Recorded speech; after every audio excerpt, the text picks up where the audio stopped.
আমাদের 2 ঘন্টা বক্তব্যের মধ্যে আমরা প্রাসঙ্গিক অনেক কিছু বইলা থাকি যেগুলো গোটা পৃথিবীতে শোনার কোনো প্রয়োজন নাই, কিন্তু এগুলার কাটতে কাটতে সাইডা দিয়ে মানুষের কাছে আমাদেরকে একটা বিভ্রান্ত করে। সমাজের মধ্যে আমরা হেউ এরা পড়ায় শুধু একমাত্র মিডিয়ার মতো 2 ঘন্টার বক্তব্যটার মাঝখানে আগেও কাটে পরেও কাটে। তো আপনারা কেন এগুলো করে আমাদেরকে সমাজের মধ্যে বিভ্রান্ত করতেছেন? এতক্ষণ বসা দিলাম যদি পরিচয়দের নাম্বার তাও এক কথা ছিল। এই রোজা বই এখানে যে মিডিয়াগুলো আছে সবার নাম্বার সহ যদি দেন একটা কাগজে তুলে ভিডিও করতে পারবেন। সব নাম এবং নাম্বার দিব। জি, প্রত্যেকের জমা দেন, ভিজিটিং কার্ড দিলাম, ভিজিটিং কার্ড জমা দেন তারপর ভিডিও করবেন। সময় কম, আমার কাছে না, ওই ওনার কাছে দেন, রোজা মিডিয়ার কাছে।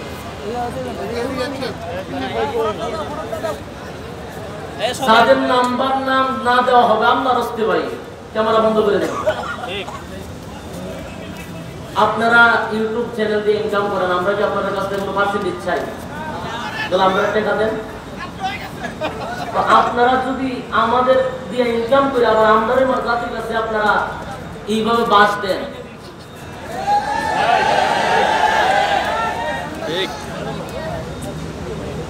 কলেজ ভার্সিটির ছাত্ররা ইউটিউব গুলা চালায়, অধিকাংশ কিন্তু ভার্সিটির ছেলেরা এবং যারা অনলাইনে আমরা মহব্বত করার জন্য এই ছেলেগুলা খারাপ ভিডিও না করে দিন প্রচারের জন্য ইসলামিক যে কথাগুলি সারা বিশ্বে প্রচার করতে সেটা একটা অনেক দিনের ফেতমস যদি ইখলাসের নিয়তে প্রচার করে। কিন্তু অধিকাংশ মিডিয়া দেখছি ইখলাসের নিয়তে না, কোন বক্তারে সার্চ করেন যা আর চ্যানেল কেমনে ডেভেলপ করা যায় এগুলো তাদের চিন্তা। একটা মহল আছে শুধু ওলামায়ে কেরামদেরকে সার্চ করার জন্য আছে। এই সমস্ত কুচুকরি মহলদেরকে চিহ্নিত করা দরকার। তারা টার্গেট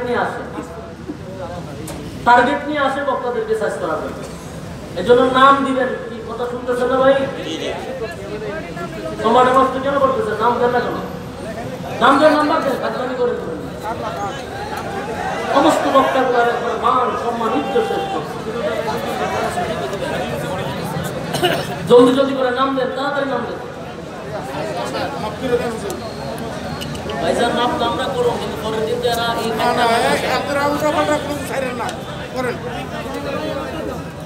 নাম জমা দিবেন। আপনারা ভিডিও করতে আমরা বাধা দিই না, দিনের স্বার্থে কাজ করেন, সব হবে, চ্যানেলও ভালো হবে। উলামায়ে কেরামদের ছবির সাথে কোনো মেয়েদের ছবি দিবেন না। এগুলা দিয়ে আলেমদেরকে সমাজের মধ্যে আপনারা একেবারে ছোট করতেছেন। আজকে আমাদেরকে নিয়ে মানুষ হাসাহাসি করে, কোনো সময় করবেন না। আলহামদুলিল্লাহ আলহামদুলিল্লাহিল আকরামিল্লাযী খালাকাল ইনসানা ওয়া কাররাম ওয়া আল্লামাহু মিনাল বায়ানি মা লাম ইয়া'লাম فسبحان الذي لا يحصى امتنانه باللسان ولا بالقلم ونشهد أن لا إله إلا الله وحده لا شريك له وأشهد أن سيدنا وسندنا وحبيبنا ومولانا محمدا عبد الله ورسوله أرسله بالحق بشيرا ونذيرا وداعيا إلى الله بإذنه وسراجا منيرا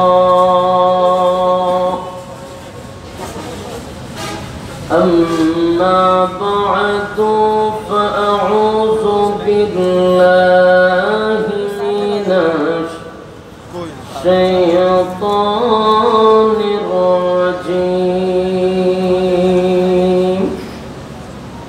بسم الله الرحمن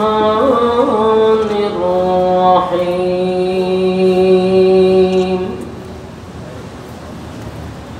قل إن كنتم تحبون الله فاتبعوني يحببكم الله ويغفر لكم ذنوبكم والله غفور رحيم قال رسول الله صلى الله عليه وسلم لا يؤمن أحدكم حتى أكون أحب إليه من والده وولده والناس أجمعين أو كما قال عليه الصلاة والسلام درشري قل اللهم صل على محمد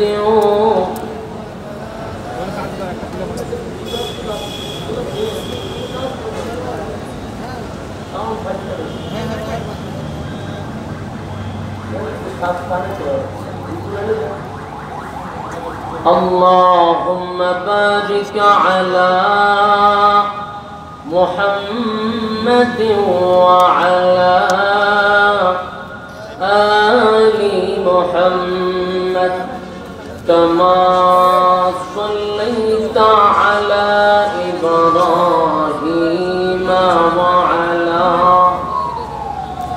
آل إبراهيم إنك حميد مجيد بختی کیا چمکے ستارہ حاضری کیا ہو اشارہ دیکھ کر روضہ پیارا بلغ العلا بکمالہ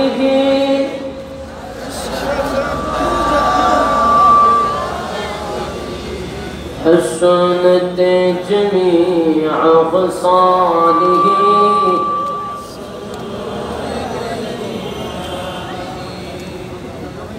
مدینہ مدینہ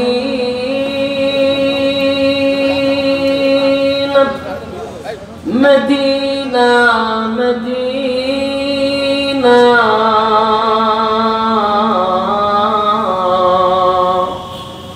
مومنوں کی گنگنا ہے دیدار مدینہ بلغ العلا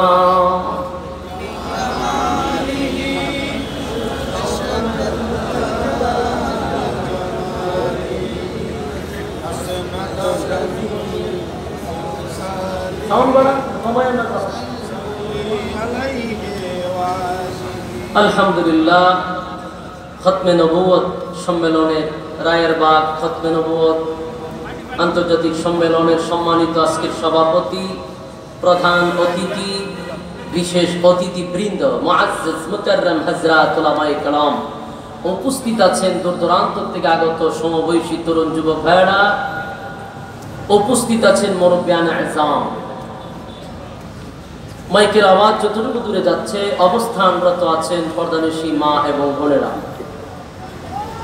সকলকে আমার অন্তরের অন্তঃস্থল থেকে জ্ঞাপন করছি মোবারক সবটুকুন শুকরিয়া আল্লাহ সুবহানাহু ওয়া তাআলার দরবারে যিনি অত্যন্ত দয়ামায়া করে হাজারো মানুষ থেকে যাচাই বাছাই করে নির্বাচিত করে পছন্দ করে মহব্বত করে জান্নাতি এক বাগানে উলামায়ে কেরামদের সহবতে আসার এবং বসার তৌফিকটুকু দান করেছেন এজন্য আসুন সকলেই আভানত চিত্তে হৃদয়ের আবেগ অনুভূতি উজাড় করে সমবেত কণ্ঠে কি সুরে সমস্বরে আওয়াজ দিয়ে বলে আলহামদুলিল্লাহ।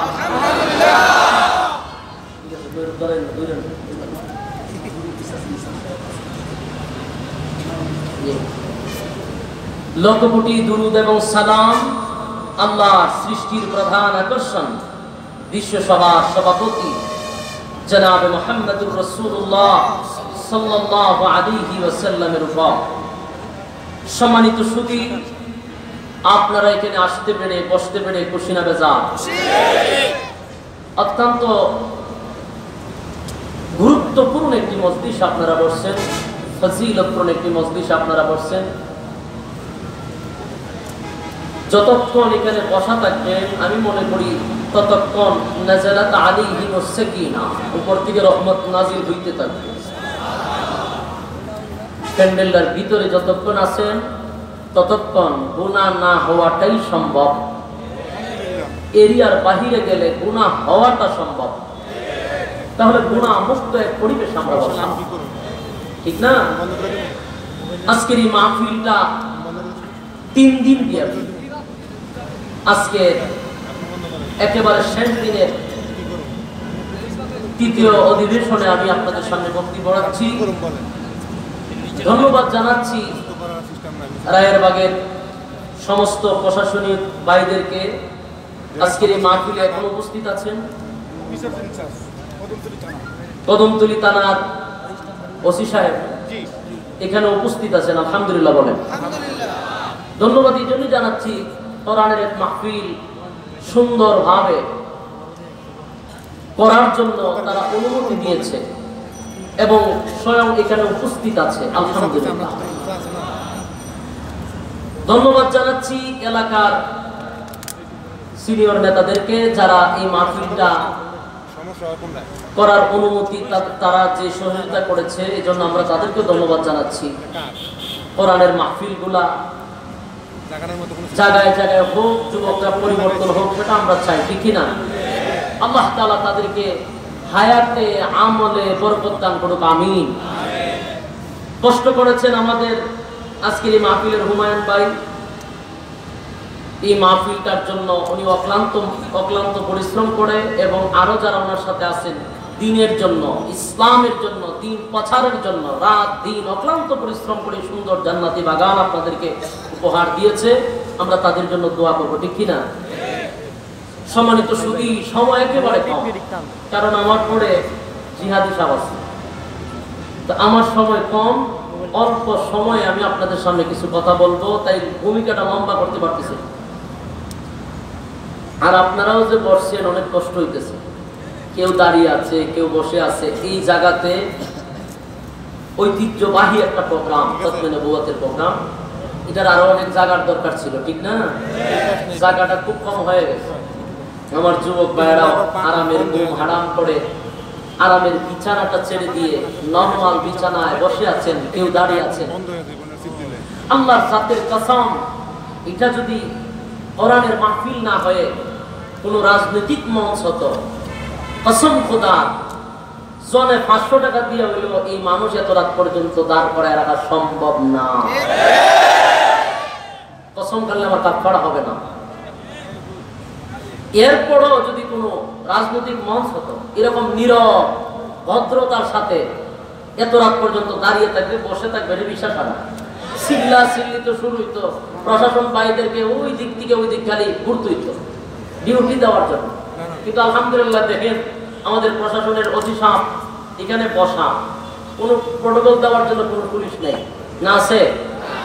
কারণ এদেশের যুবকরা জানে কোরআন মাহফিলের আদব কিভাবে রক্ষা করতে হয়, আদবের সাথে কিভাবে বসতে হয়, দাঁড়ায় থাকতে হয়, আমাদের যুবকরা জানে। তাই আমাদের কোনো অতিরিক্ত পুলিশের দরকার হয় না যে এইগুলা নিয়ন্ত্রণ করার জন্য। অটোমেটিক দেখবেন চুপ করে বসে থাকে, একজনের নেতৃত্বে সবাই চুপ, ঠিক না? আল্লাহ তাআলার এক অশেষ মেহেরবানি, আমাদের যুবক ভাইরা আজকে গান বাজনা ছেড়ে দিয়ে কোরআনের মাহফিল গুলাতে ঝুঁকিয়ে পড়ে, আলহামদুলিল্লাহ। আসুন খতমে নবুয়ত আমি এই জন্য একটা আয়াতে কারিমা তেলাওয়াত করেছি, হুব্বে রাসূল নিয়ে কিছু কথা বলবো, ধৈর্যের সাথে কথাগুলি শ্রবণ করবেন ইনশাআল্লাহ। আমি রাসূল সাল্লাল্লাহু আলাইহি সাল্লামের শান সম্পর্কে কিছু কথা বলতে চাই, তবে ধৈর্যের সাথে আপনারা শ্রবণ করবেন। রাসূল সাল্লাল্লাহু আলাইহি সাল্লামের যদি জীবনী আপনি আলোচনা করতে চান, তাহলে আমরা প্রথম জানতে হবে রাসূল এই পৃথিবীতে কয় বছর ছিলেন, দুনিয়ার জিন্দেগিতে কত বছর ছিলেন, সেটা আমাদের জানা জরুরি। বলুন, আমাদের রাসূল কয় বছর ছিলেন? সবাই জানেন? আমাদের রাসূল 63 বছর এই পৃথিবীতে ছিলেন। এখন আমরা যদি রাসূলের জীবনে আলোচনা করতে চাই, তাহলে রাসূলের জীবনটাকে 3টা ভাগে ভাগ করা হয়েছে। কয়টা ভাগে? 3টা ভাগ। এর প্রথম অধ্যায় 40 বছর, এটাকে বলা হয় ক্বাবলান নবুওয়াহ। দ্বিতীয় অধ্যায় 13 বছর, তৃতীয় অধ্যায় 10 বছর। বলুন সর্বমোট কয় বছর? 63 বছর। সর্বমোট 63 বছর। এই 3টা অধ্যায়ের আলোচনা করতে গেলে লম্বা অনেক সময়ের দরকার, আর এক একটা অধ্যায়ের আলোচনা করলে সারা রাত শেষ হবে না। আমরা 3টা অধ্যায় থেকে আলোচনা করব, একেবারে সংক্ষিপ্ত, কারণ টাচ দিব। আমাদের অনেক কিছু শিকার আছে রাসূলের জীবনের 3টা ভাগের 3টা অধ্যায় থেকে আমাদের অনেক কিছু শিকার আছে। তাই আমি শুধু টাচ দিব, আপনারা ধৈর্যের সাথে শ্রবণ করবেন ইনশাআল্লাহ।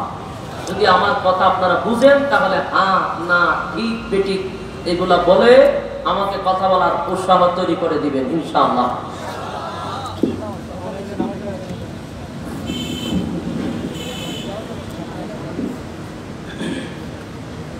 সম্মানিত সুধী, প্রথম অধ্যায় 40 বছর। এই 40টা বছর রাসূল নামাজের কথা বলছে। বুঝেন নাই কথা? আওয়াজ কি যাচ্ছে আপনাদের কান পর্যন্ত? তাহলে উত্তর দিবেন। 40 বছর রাসূল নামাজের দাওয়াত দিছে? রোজার দাওয়াত, হজের দাওয়াত, পর্দা, সুদের বিরুদ্ধে, ঘুষের বিরুদ্ধে, দুর্নীতির বিরুদ্ধে, চাঁদাবাজির বিরুদ্ধে টোটালি চুপ ছিলেন, নীরব জীবন। 40 বছর। কয় বছর?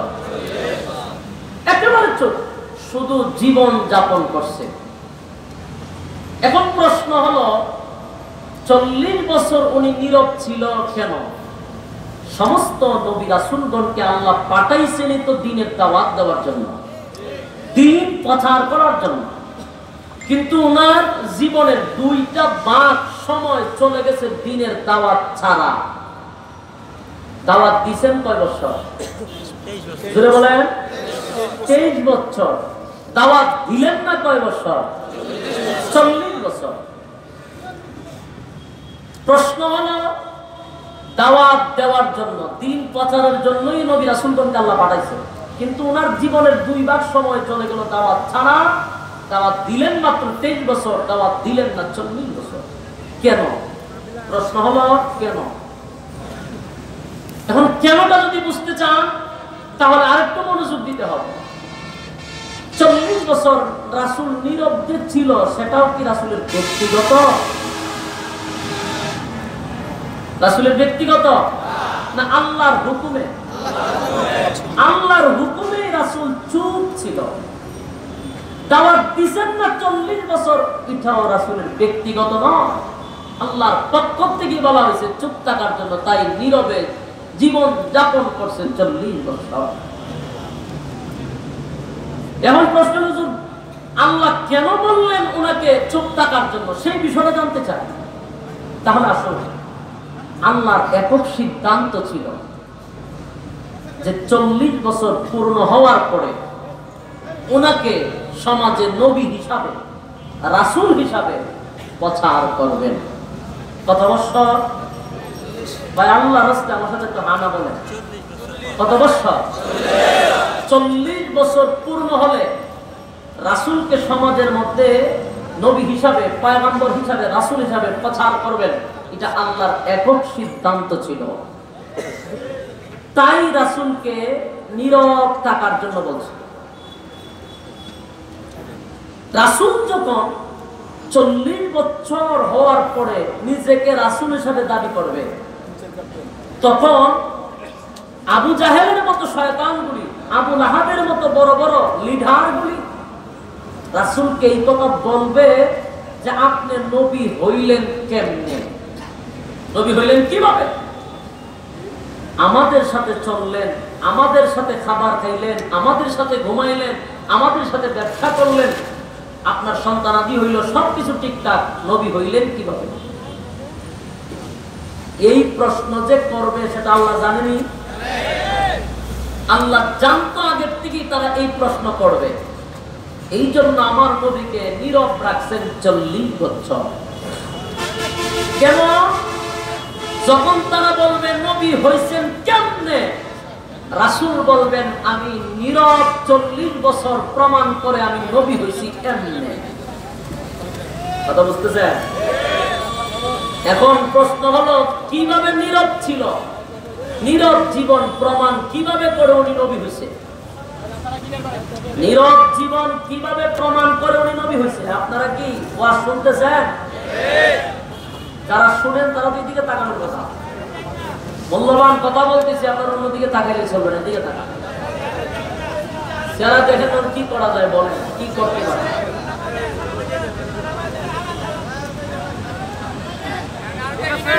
ঠিক আছে,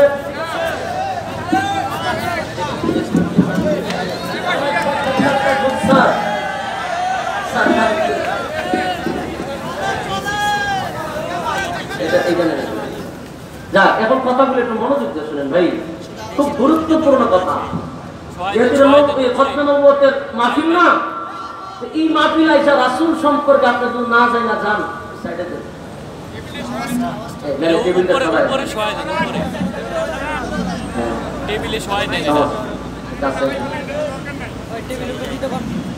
জান আপনাদের জন্য যতটুকু করার আমরা করতেছি, এরপর মনোযোগ দিয়ে শুনেন। এই ফুলটা সরাই দেন, ফুলটুল সরাই দেন। শুনেন, যদি ভূমিকাটা আপনি 10টা মিনিট 5টা মিনিট মনোযোগ দিয়ে না শুনেন, তাহলে এই কমপ্লিট আলোচনাটা বুঝতে আপনার জন্য খুব কঠিন হবে। কারণ আমার বয়ানের মেইন ফাউন্ডেশন হলো ভূমিকা। আপনি ভূমিকার থেকেই আপনি নিশ্চিত হবেন হুজুরের সাবজেক্টটা কি, আলোচনার সাবজেক্ট কি। কারণ এখন তো সাবজেক্ট ভিত্তিক আলোচনা খুব কম হয়। হুজুরের ওয়াজ শুরু করে এখান থেকে শেষ করে সমুদ্রের ধারে গিয়া, এমন ওয়াজ না, আমি শুরু করছি যেই জায়গার থেকে শেষ আমার এখানে করতে হবে। সাবজেক্ট ভিত্তিক আলোচনা হইলে শ্রোতা বুঝতে সুবিধা হয়। এজন্য আমার আলোচনা শুনতে গেলে আপনি ভূমিকাটা মনোযোগ দিয়ে শুনেন। 40 বছর দাওয়াত দিলেন না ব্যক্তিগত না, আল্লাহর হুকুমে। আল্লাহ ওনাকে নবী বানাইবেন 40 বছর হওয়ার পরে। 40 বছর হওয়ার পরে যখন নবী দাবি করবে, তখন বেঈমানরা বলবে আপনি নবী হইছেন কেমনে? এই প্রশ্ন করবে কিনা? আল্লাহ বলেন আপনি বইলা দিবেন 40 বছর আমি নীরব ছিলাম, আমার নীরব জীবন প্রমাণ করে আমি নবী হইছি এমনে। কিন্তু কেমনে নবী হইছে 40 বছর পর্যন্ত নীরব থেকে, এটা এখন আপনারা শুনেন নাই, আমি শোনাই দিচ্ছি। নীরব থেকে আমার নবুয়তের প্রমাণ কিভাবে করে? যদি নীরব ছিলেন, এখান থেকে নবী হওয়ার প্রমাণটা কিভাবে বাহির হয় সেটা জানা দরকার। আসুন, রাসূল এক থেকে 40 বছর নীরব ছিলেন, কথাটা সত্য, কিন্তু গোটা 40 বছরটা ছিল নবীর জন্য নবুয়তের দলিল। কিভাবে? যে গোটা 40টা বছর যতগুলা ঘটনা ঘটছে সবগুলা অলৌকিক ঘটনা, যেটা কোনো মানুষের দ্বারা সম্ভব না, একমাত্র শ্রেষ্ঠ নবীর জন্য সম্ভব। এক নাম্বার, রাসূলের জন্ম। রাসূল যে জন্ম হয়েছে এটাও অলৌকিক ভাবে, সাধারণ ভাবে নয়। যেমন আমরা জন্ম হয়েছি, আমাদের শরীরে ময়লা লাগানো থাকতো, মানুষ যখন আসে ময়লা লাগানো থাকে না, কিন্তু রাসূল যখন দুনিয়ায় আসছে ওনারে গোসল করাইয়া পাঠাইছে। ওনার নার কাটা ছিল, খতনা করা অবস্থায় আসছে। উনি যখন ধরে আসছে তখন গোটা ঘরটা সুঘ্রাণে মুখরিত হয়ে গেছে। প্রশ্নের উত্তর চাই, এটা কি কোনো মানুষের দ্বারা সম্ভব? এটা যদি কোনো মানুষের দ্বারা সম্ভব না হয়, আপনারা আমাকে জবাব দেন, আপনার জন্ম যদি আপনি আমার দ্বারা সম্ভব না হয় এই জন্মটা, তাহলে আপনি পালন করবেন কেমনে? বুঝেন নাই কথাটা? আমি বুঝাচ্ছি। রাসূল যে জন্ম হয়েছে যেইভাবে নার কাটা অবস্থায়, খতনা করা অবস্থায়, গোসল করাইয়া ওনারে পাঠাইছেন এবং ওনার শরীরে মেশকে আম্বরের 24 গ্রাম ছিল। প্রশ্ন করতে চাই, এই জন্মটা কি কোনো মানুষের দ্বারা সম্ভব? মানুষের দ্বারা যদি সম্ভব না হয়, আপনি পালন করবেন কেমনে? রাসূলের জন্মটাকেই বলা হয় মিলাদুন নবী। রাসূলের জন্মটাকে কি বলা হয়? মিলাদুন নবী, রাসূলের জন্ম। আমরা যে অনেকে বলি মিলাদুন নবী পালন করব, পালন কেমনে করবেন আমরা বুঝাও। এটা পালনীয় নয়, এটা আনুচ্ছ। বলুন, এটা পালনীয় না আনুচ্ছ? 2 নাম্বার হলো রাসূল দুনিয়াতে আসার সাথে সাথে আল্লাহর কুদরতি পায়ে সেজদা দিয়েছে। কি অনেকে চিন্তা ভাবনা করতেছেন সুবহানাল্লাহ বাড়ি দিয়ে বলবেন? রাসূল আসার পরে আল্লাহর কুদরতি পায়ে সেজদা দিয়েছে। বলুন, এটা কোনো মানুষের দ্বারা সম্ভব? শ্রেষ্ঠ নবীর জন্য সম্ভব। আর এটা ছিল নবী হওয়ার জন্য নবুয়তের দলিল। এটা কোনো মানুষের দ্বারা যদি সম্ভব না হয়, আপনি পালন করবেন কেমনে? পালন কিভাবে করবেন? এটা আলোচ্য, এটা পালনীয় না। 3 নাম্বার হলো রাসূল দুনিয়াতে আসার পরে ওনাকে জিবরাইল নিয়ে গেছিল, সাথে সাথে নিয়ে গেছিল। কোথায় নিয়ে গেছিল? আল্লাহর পক্ষ থেকে অর্ডার আসছে, আমার বন্ধুকে কুল কায়নাতের যত মাখলুকাত আমি সৃষ্টি করেছি সমস্ত মাখলুকাতের সাথে আমার বন্ধুকে পরিচয় করায়া দাও। কেন পরিচয় করায় দিবে? উনি যখন নবী হবে, কোন একটা পিপিলিকেও যেন বলতে না পারে ওনাকে আমরা চিনি না, এই কথা যেন বলতে না পারে। সমস্ত মাখলুকাতের সাথে, এমনকি একটা বালকনার সাথে পর্যন্ত আমার বন্ধুকে পরিচয় করায় দাও। বলুন, এটা কোনো মানুষের দ্বারা সম্ভব? তাহলে একমাত্র শ্রেষ্ঠ নবীর জন্য সম্ভব। আর এটা নবীর জন্য নবুয়তের দলিল ছিল। তাহলে এটা যদি কোনো মানুষের দ্বারা সম্ভব না হয়, আপনি পালন করবেন কেমনে? পালনের জন্য মিছিল মিটিং করেন, পালন করবেন কেমনে? এটা আলোচ্য, এটা পালনীয় নয়। 3 নাম্বার হলো আরো অসংখ্য, আপনারা কয়টা বলুন? রাসূলের এই 40 বছরের নবী হওয়ার আগ পর্যন্ত জীবন নিয়ে যতখানি আলোচনা করি, অনেক লম্বা ঘটনা। আমার তো 3টা অধ্যায় থেকে আলোচনা করতে হবে, তাই আমি শুধু আপনাকে টাচ দিচ্ছি। রাসূল যখন কোন মরুভূমি যে হাঁটতেন, প্রচন্ড রৌদ্রের মধ্যে রাসূলের শরীরে কোনো সময় রৌদ্র লাগতো না। সুবহানাল্লাহ, রৌদ্র লাগতো না। কেন? মানুষ তাকায়া দেখতো উনি যেদিকে যায় ওইদিকে মেঘমালা ওনার পিছনে পিছনে দৌড়ায়। এটা কোনো মানুষের দ্বারা সম্ভব? এটা একমাত্র শ্রেষ্ঠ নবীর জন্য সম্ভব। আর এটা নবী হওয়ার জন্য এটা নবুয়তের দলিল হিসেবে আল্লাহ রেখে দিয়েছে। তাহলে আপনি পালন করবেন কেন? ভাই আন্তর্জাতিক কারণটা বন্ধ করে যে মিলাদুন নবী পালন করেন, এটাই তো রাসূলের জন্ম নিয়ে আলোচনা। এটি পালন হয় কেন? এগুলো আনুচ্ছ, পালনীয় নয়। আর আপনি যখন মিলাদুন নবী নিয়ে আলোচনা করবেন, আল্লাহর রাসূল বলেন তোমার আমলনামার মধ্যে আল্লাহ নফল ইবাদত বندگির সওয়াব দিয়া দিবে। সুবহানাল্লাহ।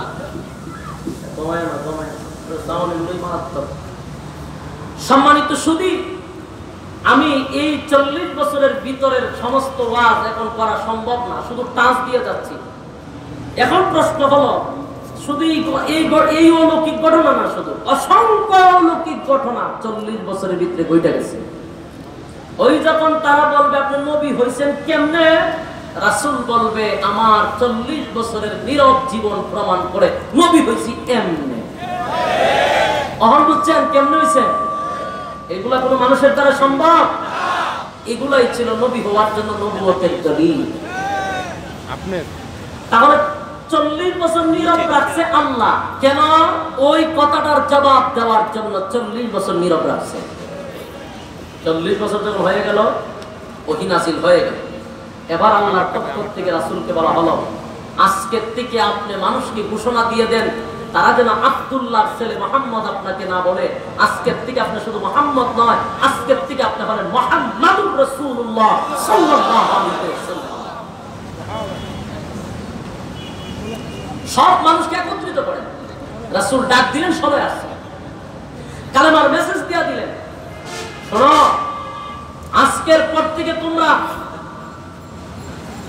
কোন গাছের পূজা, মাছের পূজা, সূর্যের পূজা, চন্দ্রের পূজা, মূর্তির পূজা লিঙ্গের পূজা, বাবার পূজা, জড়ার পূজা, সব পূজা বর্জন করতে হবে, এক আল্লাহর গোলামি করতে হবে। গোলামি কার? আল্লাহর গোলামি করতে হবে।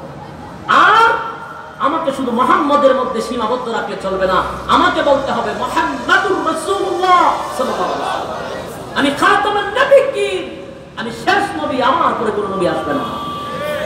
কথা বুঝতেছেন?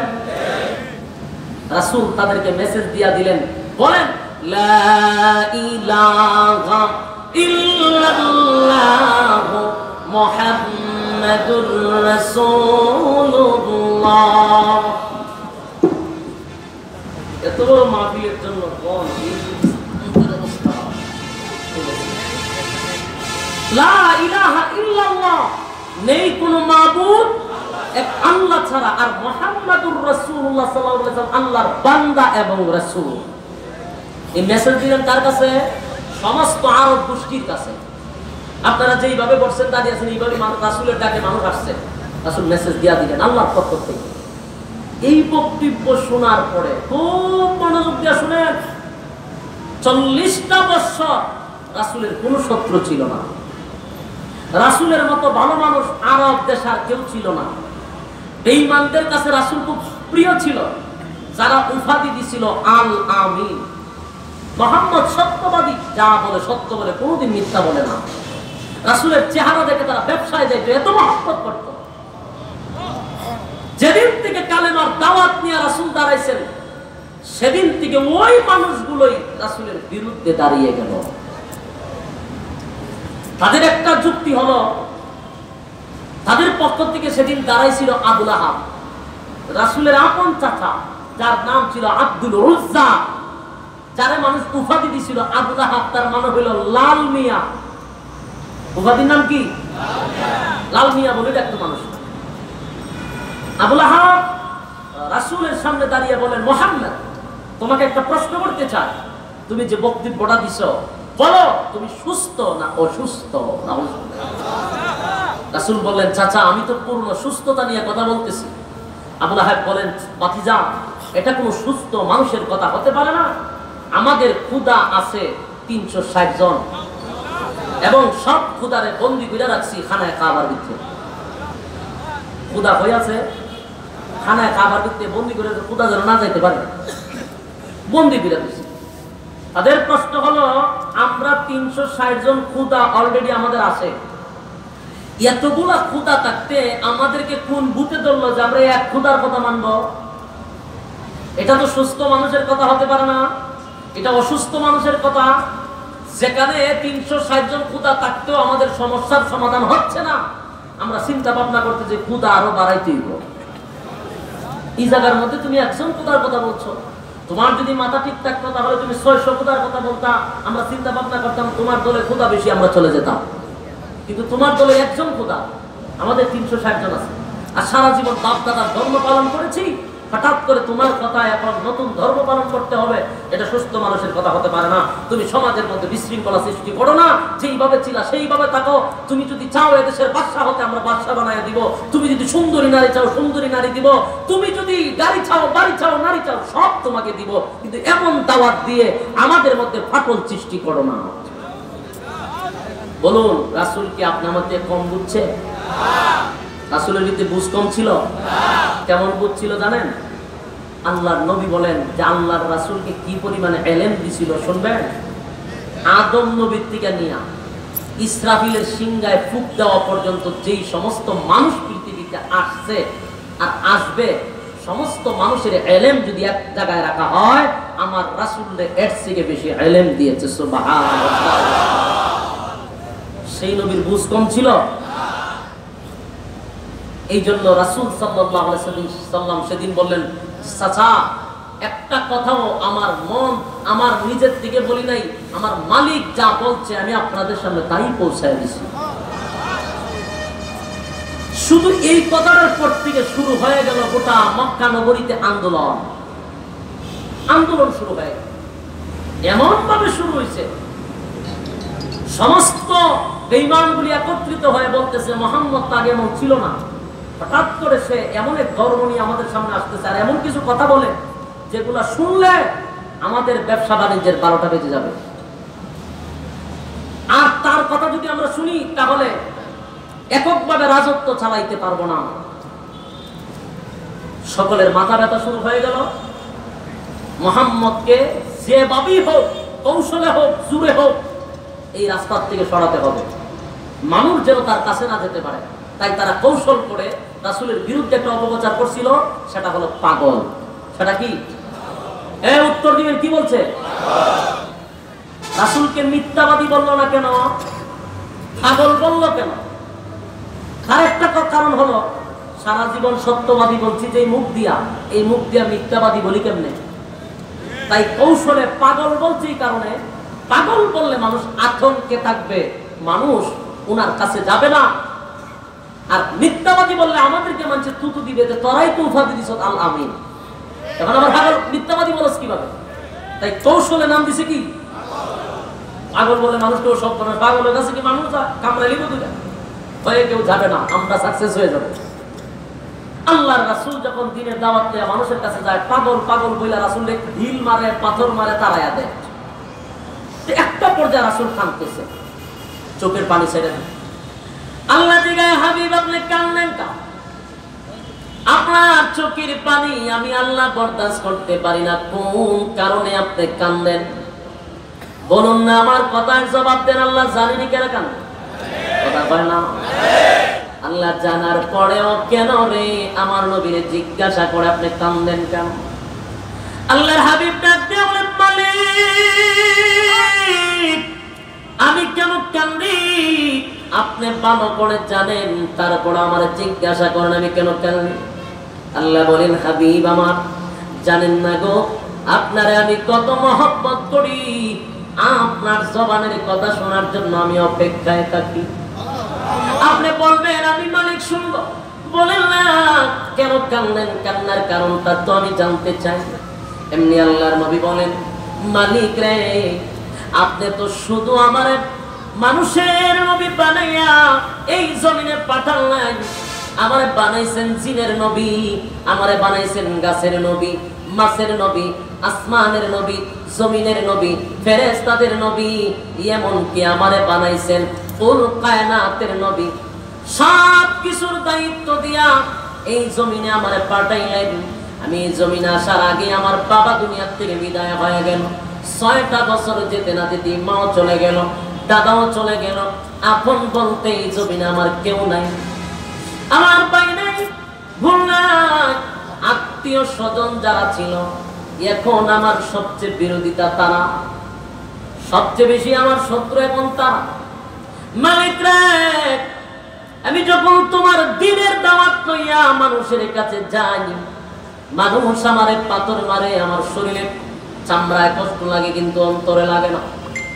আমার যখন টিল মারে আমার শরীরের উপর দিয়া ব্যথা পাই, ভিতরে লাগে না, কারণ আমি যে তোমার দ্বীনের দাওয়াত প্রচার করতে গিয়ে যদি মার খাই আমার কষ্ট লাগে না, কিন্তু কষ্ট লাগে আমার আপন চাচা, আমার আপন চাচি, যাদেরকে আমি মার মতো দেখি, চাচাকে বাবার মতো দেখি গো, এমন আপন লোকগুলি আমার বিরুদ্ধে মানুষের কাছে গিয়া বলে আমি নাকি অসুস্থ, আমি নাকি পাগল। মালিক রে তোমার কাছে আমি জানতে চাই, আমার আপন লোকগুলা যদি আমার বিরোধিতা করে, বলো না আমি কেমনে গো দ্বীনের দাওয়াতটা নিয়ে মানুষের কাছে যাই। মানুষ তো আমারে বলে তোমার ঘরের মানুষ তোমারে পাগল কয়, তোমার ঘরের মানুষ তোমারে অসুস্থ বলে, আমরা কেমনে দ্বীনের দাওয়াত লইয়া, দ্বীনের দাওয়াত লইয়া তোমার দ্বীনের দাওয়াত আমরা কেমনে গ্রহণ করব? ঘরের মানুষ যদি পাগল বলে, আমার কথার দাম মানুষে দেয় না, সেই ব্যথায় ব্যতীত হইয়া আমি কান্দি। আল্লাহ ডাক দিয়া বলে, হাবিব কান্দেন না, আপনার কান্না আমি মালিক বরদাস্ত করতে পারি না, আপনারা আবুল আহাব গালি দিছিল, আপনি প্রতিবাদ করেন নাই, কিন্তু আমি দাঁত ভাঙ্গা জবাব দেওয়ার জন্য সূরা লাহাব নাযিল করে দিয়েছি। কারণ আমি আল্লাহর যদি কেউ গালি দেয় আমার কষ্ট লাগে না, আমার গালি দিলে আমার কষ্ট লাগে না, কিন্তু আমার কষ্ট লাগে যদি আমার নবীরে কেউ গালি দেয়। দেখবেন নিজের সন্তান যদি বাপ মারে গালি দেয়, তারপর মারে, ছোটবেলা তারপর মারে গালি দেয়, মা বাবা কি রাগ করে? গালি দিলেও ভালো লাগে। জোর কইরা যদি তারে খাওয়াইতে চায়, ওষুধ খাওয়াইতে চায়, তখন গালি দেয়, তারপর মারে। মা বাবার কষ্ট লাগে না গো, নিজের সন্তান যদি গালি দেয় মারেও ভালো লাগে। সকালে যদি সন্তান গালি দেয়, দুপুর বেলা মা বাবা তার খাবার রেডি করে রাখে, জোরে কোন ঠিক? বড় হইয়াও যদি মার সঙ্গে বাবার সঙ্গে রাগ দেখায়, স্যার দেখায়, কিন্তু খাবার কি বন্ধ করে দেয়? উল্টা বলে তুই আগে খাবার খা পরে বিচার হইব, কথা কয় না? আগে খাবার খা পরে দেখবো না, বিচারটা করবো না। তারপর মা বাবা খাবার বন্ধ করে দেয় না। ঠিক তেমনি ভাবে আমার আল্লাহ বলেন, নাস্তিক বেঈমানরা তোমার গালি দেয়, দেয়ার ইজ নো গড বলে, আল্লাহ বলতে কেউ নাই বলে, গালি দেয় আমারে, কিন্তু আমি আল্লাহ রাগান্বিত হইলাম। কোন নাস্তিক যদি সকালবেলা গালি দেয়, আমার আল্লাহ দুপুর বেলা তার জন্য খাবারের ব্যবস্থা করে। দুপুরে গালি দিলে রাত্রে খাবারের ব্যবস্থা করে, কথা কয় না? যতগুলো নাস্তিক আমার নবীর বিরুদ্ধে, আল্লাহর বিরুদ্ধে গালাগালি করছে, বিশেষ করে আল্লাহরে গালি দিলে আমার আল্লাহ কি সাথে সাথে টাটা ভরায় মারে? না, মানে না। তার একটা কারণ হলো আমার আল্লাহর নাম রহমান, দয়া মায়া বেশি, তাই তো গালি দেওয়ার পর আল্লাহ খাওয়ায়। এর যুবক আমার আল্লাহ বলে, নবী গো আমি সব বরদাস্ত করতে পারি, কিন্তু আমার বন্ধুরে গালি দিলে আমি আল্লাহ বরদাস্ত করতে পারি না। আপনি কেনলে আমি আল্লাহ আপনাকে ওয়াদা দিলাম, নবী গো এই জমিনে আপনার মা নাই, বাবা নাই, ভাই বোন কেউ নাই আপনার। ওগো নবীজি আপনি টেনশন করবেন না, এই পৃথিবীতে কেউ না থাকুক, আমি আল্লাহ ওয়াদা দিলাম 24 ঘন্টা আমি আল্লাহ আপনার সঙ্গে আছি। আপনি চিন্তা করবেন না। প্রচারের জন্য, প্রসারের জন্য, প্রচার প্রসারের জন্য কিন্তু দেখবেন কিছু মানুষ লাগে, কথা কয় না? প্রচার প্রসারের জন্য এক ধরনের মানুষ লাগে, যেমন পাবলিসিটি করতে গেলে মানুষ দিয়ে করানো লাগে, কথা কয় না? আপনি কেন টেনশন করেন? যারা আপনার বিরোধিতা করে গো নবী, আমি আল্লাহ তাদেরকে দিয়া আপনার প্রচার প্রসারটা করায়া দিব, ঠিক নেই? দেখবেন একদম মানুষ বদনাম করে, যেমন আমদারে নিয়ে ফেসবুকে খালি লেখালেখি করে। কিছু কুচুকরি মহল আছে দেখবেন, আমরা কিছু ভাইয়ারা আছে আমাদের মহব্বতের ভাইয়ারা, আমরার বিরুদ্ধে না লেখলে তাদের ভেড়ের মতো জমায় না। ওয়াজ করি আমি টাকা নেই, আমি কিন্তু গরুর ভিত্তি পড়ে বিষ খাইতে যায়, হ্যাঁ ফাঁসি লাগতে যায়। তুই ফাঁসি লাগস কিন্তু সহ্য হয় না, আছে না? আমার দুদিন পরে পরে বাচ্চা ফোন দেখো, ভাই ফেসবুক চালান না, আমি তো আমি তো সময় পাই না, কাম ফেরে নিয়ে হুতাই গেছে। আমি কিতা হুতাইছে কোরআনতে বলে মাফিকের টাকা লইছেন বেশি। আমি কিতা লাগছে ফেসবুকে লাগছে আশরাফিকে আমাদের 60,000 টাকা লাগে। আমি গয়ে পড়া পিছিল লাস্তা বারে বেয়া ফেসবুকে একবার লেখালেখি করে আপনারা গাইল লিখতেছেন, গাইলা হেরা তো আমার প্রচার করে দিচ্ছে। আগে মানুষ জানতো না আশা করে নিলে কত লাগে, এখন মানুষ ফোন দিয়ে বলছো আমরা জানি আপনার ব্যাপারে, চিন্তা করেন না। প্রচার করবার একটা লোক লাগলে হোক না, আমি ধন্যবাদ জানাই। আগে ফোন দিলে আমরা কই দিত ভাই কেমন কি কি আসে বিষয়, বলছো আমরা জানি, আমরা ফেসবুকে ভাইছি আপনারা কত নিতে হবে, তো তোরা সুবিধা করে দিছ। তুই তো জিদে মরতেছস, রাত্রে ঘুমা না, খালি বাতাস দেয় কি দিচ্ছে 75 টাকা লয়ে গেছে, আমি মাসে 3000 টাকা পাই, 60,000 70,000 লয়ে যাচ্ছে, তোর তো জলে কাম। আজকে আলেমদের টাকা কম হওয়ার কারণে আজকে আজকে কিছু রাম ভামরা তোমার উপরে কথা বলার সাহস পায়। আজকে আমাদেরকে প্রকাশ্যে বলে আমরা ভিক্ষা করি রাস্তায়। যদি আজকে আমাদের অবস্থানটা ঠিক থাকতো এমন কথা বলার সাহস পেত না। তোমাদের যত যন্ত্রণা জ্বালা হইলে ওলামায়ে কেরামদের টেকা হইলে না। আমার মন মানসিকতা কেমন জানেন? আমি আমার সব জায়গায় বলি যে প্রত্যেকটা আলেমের একটা গাড়ি টাকা দরকার, টাকা দরকার। এটা তো আমি একজনের কাছে বলতে পারি যে না, আলেমদের শান এমন হওয়া দরকার যেন বাঁকা চোখে কেউ না তাকাইতে পারে।